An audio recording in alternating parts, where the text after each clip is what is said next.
अस्सलाम वालेकुम।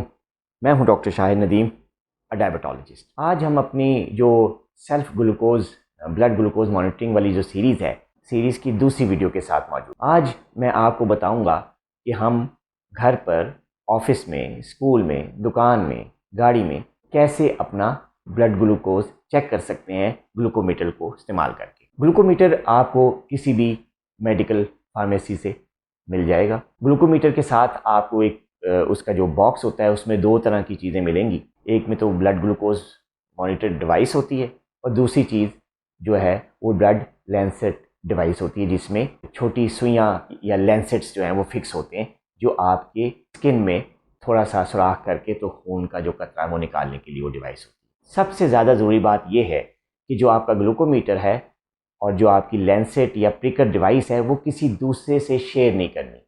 अगर आप वो डिवाइस किसी दूसरे से शेयर करते हैं तो उससे इस बात का ख़तरा होता है कि कहीं से आप बहुत ही ख़तरनाक किस्म की इन्फेक्शन न ले लें, मसलन हेपेटाइटिस बी, सी। इस बात का ख़तरा हो जाता है कि आप किसी का वायरस जो है वो इस लैंसेट डिवाइस के ज़रिए आपकी बॉडी में ना चला जाए और आप ख़ुद बीमार ना हो जाए। तो लिहाजा पहली ज़रूरी बात यह है कि अपना ग्लूकोमीटर और लैंसेट डिवाइस, प्रिकर डिवाइस किसी से शेयर नहीं करनी। आपने अपनी डिवाइस हमेशा अपने ऊपर इस्तेमाल करनी है। दूसरी ज़रूरी बात यह है कि जब भी आप ग्लूकोमीटर ख़रीदें, आप उसको इस्तेमाल करने से पहले उसके अंदर जो लीफलेट होता है उसमें जो इस्तेमाल करने की जो इंस्ट्रक्शंस होती हैं उसको ज़रूर पढ़ लें। अगर आप ख़ुद पढ़ नहीं सकते तो किसी से पढ़वा लें ताकि आप अंडरस्टैंड कर सकें इस ग्लूकोज के डिफरेंट बटन्स को और फंक्शंस को। हर एक के फंक्शन तकरीबन सेम ही होते हैं। आइए अब हम देखते हैं कि हम ग्लूकोमीटर को से अपना ब्लड ग्लूकोज कैसे चेक कर सकते हैं। ग्लूकोज चेक करने से पहले अगर मौका हो और इस बात की फैसिलिटी हो तो आप अपने हाथ, दोनों हाथ साबुन से अच्छी तरह वॉश करके उसको ड्राई कर लें। ड्राई करने के बाद जो लैंसेट या प्रिकर डिवाइस होती है उससे उसके अंदर नई जो लैंसेट है या नई पिन डाल लें, क्योंकि पुरानी पिन जो है डालने से या एक पिन को बार बार इस्तेमाल करने से वो पिन जो है वो शार्प की बजाय थोड़ी खुरदरी हो जाती है, जिससे आपकी स्किन में दर्द भी हो सकता है और ज़ख़म भी बन सकता है। तो लिहाजा हर वक्त चेक करने के लिए नई लैंसेट का इस्तेमाल करें, या अगर नई लैंसेट हर टेस्ट पे नहीं कर सकते तो कम से कम एक लैंसेट से एक या दो दफ़ा चेक करें और फिर उसको डिस्कार्ड कर दें।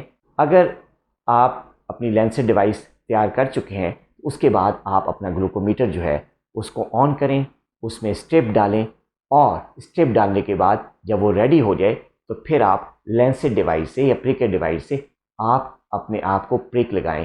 प्रिक लगाने के लिए आप कई जगहें हो सकती हैं जहां से खून का कतरा निकाला जाता है, लेकिन यूजुअली डॉक्टर हज़रात या हम लोग मरीज़ों को कहते हैं कि आप अपनी जो फिंगर टिप्स हैं उन पर प्रिक लगाएं। साइट है जो प्रिक करने की, वो याद रखिए कि उंगली के सामने वाले पोर्शंस में कभी भी आपने प्रिक नहीं लगाना, बल्कि उंगलियों की साइडों पे जो है वहाँ पे आप प्रिकर डिवाइस लगाएं, वहाँ पे होल्ड करें, क्योंकि वहाँ पे नर्व एंडिंग्स जो हैं वो कम होती हैं और वहाँ पर वो दर्द कम से कम फील होता है। सामने की साइड पे अगर आप लगाएंगे तो वहाँ पे दर्द ज़्यादा फील होगा। लिहाजा फिंगर्स की साइड पे लगाएं और फिंगर्स के अलावा आप बाजुओं पे, अपने 4 आर्म्स पे भी ये प्रिकर डिवाइस से आप ब्लड ड्रॉप निकाल सकते हैं। और भी कई साइट्स हो सकती हैं, लेकिन यूजुअली फिंगर टिप्स और 4 आर्म्स पे एक्यूरेट ब्लड ग्लूकोज रीडिंग आने का चांस होता है। जब आप प्रिकर डिवाइस से अपना ब्लड ड्रॉप निकाल ले, उस ड्रॉप को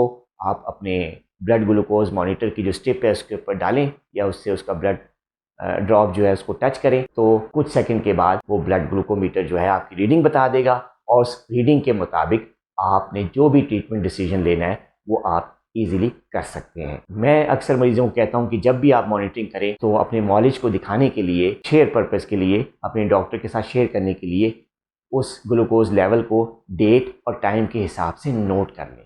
और साथ अगर कोई ऐसी ज़रूरी इंस्ट्रक्शन है जैसे एक्सरसाइज के बाद वाला लेवल है या खाने के फ़ौरन बाद वाला लेवल है या खाने के कितनी देर या 2 घंटे के बाद वाला लेवल है, तो वो ज़रा मेंशन कर दें ताकि जो डॉक्टर आपको जब देखे उस लेवल को तो उस लेवल का टाइम और पर्टिकुलर कंडीशन जिस वक्त वो लिया गया वो भी उसके जहन में आ जाए, ताकि ट्रीटमेंट में अगर कोई चेंज करनी है तो वो चेंज जो है वो कर सके। आइंदा मिलते हैं इसी सीरीज़ की अगली वीडियो में, जिसमें हम बताएंगे कि हमें कितनी टाइम पे ब्लड ग्लूकोज चेक करना चाहिए, किस किस टाइम पे करना चाहिए, दिन में कितनी दफ़ा करना चाहिए, कितने दिन करना चाहिए, हफ्ते में 1 दफ़ा करना चाहिए, 2 दफ़ा, ये सारी फ्रिक्वेंसी जो है ये हम आपको नेक्स्ट आने वाली वीडियो में बताएंगे। अपना बहुत ख्याल रखिएगा। आइंदा मिलते हैं इसी सीरीज़ की अगली वीडियो में। अल्लाह हाफिज़।